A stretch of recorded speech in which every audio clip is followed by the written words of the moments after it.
हमारे देश को आत्मनिर्भर भारत बनाना होगा।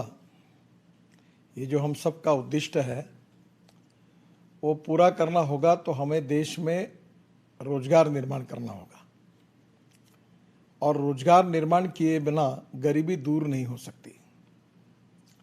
और इस आत्मनिर्भर भारत के इसमें सबसे महत्वपूर्ण अगर कोई घटक है तो वो टूरिज्म है। चाहे तीर्थाटन हो, चाहे पर्यटन हो, चाहे किसी भी प्रकार के एडवेंचर स्पोर्ट्स हो, वाटर स्पोर्ट्स हो, फॉरेस्ट हो, ये अलग अलग प्रकार का टूरिज्म विकसित किया गया है। और इस टूरिज्म में सबसे इम्पॉर्टेंट चीज़ ऐसी है कि टूरिज्म में जितनी खर्चा होता है, इन्वेस्टमेंट होती है, उसमें 49% ऑफ द इन्वेस्टमेंट एम्प्लॉयमेंट के लिए, रोजगार निर्माण के लिए खर्चा होती है।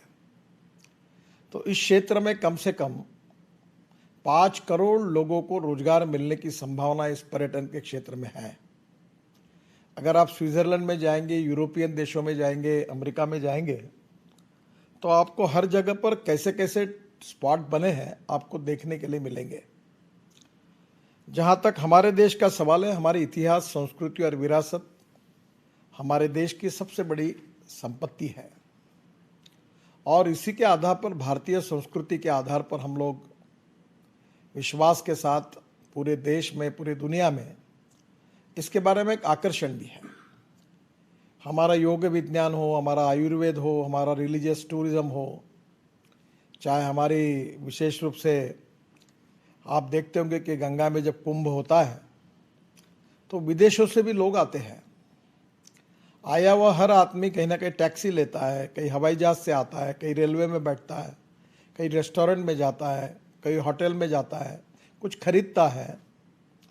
तो हर जगह पर कहीं ना कहीं इकोनॉमी उसमें मल्टीप्लाई होती है।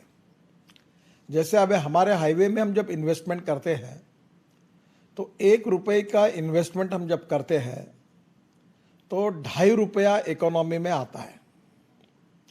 और इसीलिए आज मैं प्रहलाद जी के सामने ये बात रखूंगा कि ये क्षेत्र जो है, ये धार्मिक श्रद्धा के साथ एंटरटेनमेंट, मनोरंजन, स्पोर्ट्स, बाद में वाटर स्पोर्ट्स, एडवेंचर स्पोर्ट्स, अलग अलग प्रकार के फॉरेस्ट, ये सब बातें उसमें आई हैं। पर इसमें से रोजगार निर्माण करने वाला क्षेत्र जो है, इसको आज आत्मनिर्भर के भारत के संबंध में इसको विकसित करने में उनकी भूमिका बहुत महत्वपूर्ण है, और वो लगातार कोशिश भी कर रहे हैं।